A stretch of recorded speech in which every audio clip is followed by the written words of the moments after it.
গত সপ্তাহে ইউক্রেন ৩০ দিনের যুদ্ধবিরতি প্রস্তাবে রাজি হয়েছে। ট্রাম্প এখন এতে পুতিনের সমর্থন আদায়ের চেষ্টা করছেন। এর মধ্যেও মস্কো ও কিয়েভ আকাশপথে একে অপরের উপর হামলা চালিয়ে যাচ্ছে। এবার মার্কিন প্রেসিডেন্ট ট্রাম্পকে আগের তুলনায় অনেক বেশি প্রস্তুত মনে হচ্ছে, বলছেন ভারতের প্রধানমন্ত্রী নরেন্দ্র মোদি। ওয়াশিংটন এপ্রিলে ভারতের অসংখ্য পণ্যে শুল্ক বসানোর আগে মোদি এমন মন্তব্য করলেন। এল সালভাদোরের প্রেসিডেন্ট সামাজিক যোগাযোগ মাধ্যমে লিখেছেন, ভেনেজুয়েলার ট্রেন দে অ্যারাগুয়া গ্যাংয়ের ২৩৮ জন সদস্য তার দেশে পাঠিয়েছে।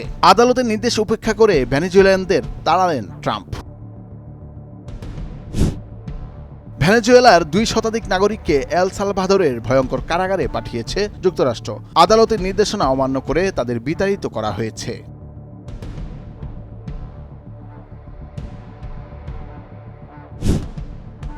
প্রভাবশালী অর্থনৈতিক ও কৌশলগত শক্তি হিসেবে চীনের উত্থান ভারতের গ্লোবাল সাউথের নেতা হওয়ায় প্রচেষ্টাকে বাধাগ্রস্ত করেছে বলে মন্তব্য করেছেন ভারতীয় সেনাপ্রধান জেনারেল উপেন্দ্র দ্বিবেদী।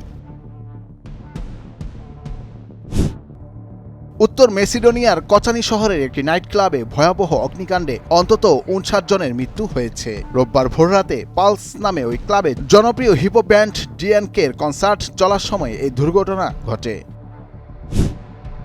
ইউক্রেন যুদ্ধ নিয়ে রুশ প্রেসিডেন্ট ভ্লাদিমির পুতিনের সঙ্গে আলোচনায় বসতে যাচ্ছেন মার্কিন প্রেসিডেন্ট ডোনাল্ড ট্রাম্প। আগামীকাল মঙ্গলবার এই আলোচনা অনুষ্ঠিত হবে।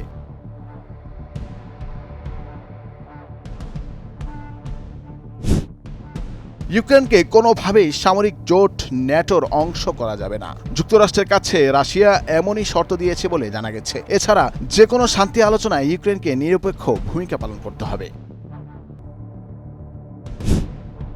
যুক্তরাষ্ট্রের আইকন স্ট্যাচু অব লিবার্টি, এই ভাস্কর্যটি উত্তর আমেরিকার এই দেশটির স্বাধীনতার প্রতীক। ফ্রান্সের পক্ষ থেকে যুক্তরাষ্ট্রকে উপহার হিসেবে দেওয়া হয়েছিল এই মূর্তি।